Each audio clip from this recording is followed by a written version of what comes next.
Dapat na maging bukas ang linya ng Philippine National Police o PNP sa lungsod ng Iloilo para sa mas magandang komunikasyon. Ayon sa chairman ng Committee on Public Safety and Police Matters na si Iloilo City Councilor Cedfrey Cabaluna, dapat madaling makipag-ugnayan sa kapulisan para maging mabilis din ang koordinasyon.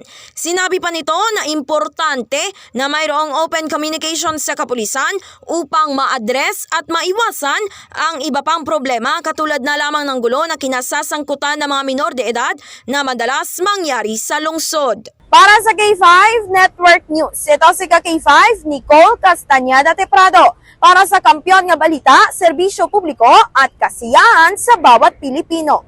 K5 News FM. This news is brought to you by, do you feel tired all the time? Do you have frequent infections? Do you have always cold? It's a sign of low immune system. Boost your immune system with Clinica D3 Bio, antibacterial, natural antioxidant, immune system booster. Clinica D3 Bio has vitamin D3, lauric acid, and monolurine to fight against all viruses. Try Clinica Vitamin D3 with Coccus nocifera.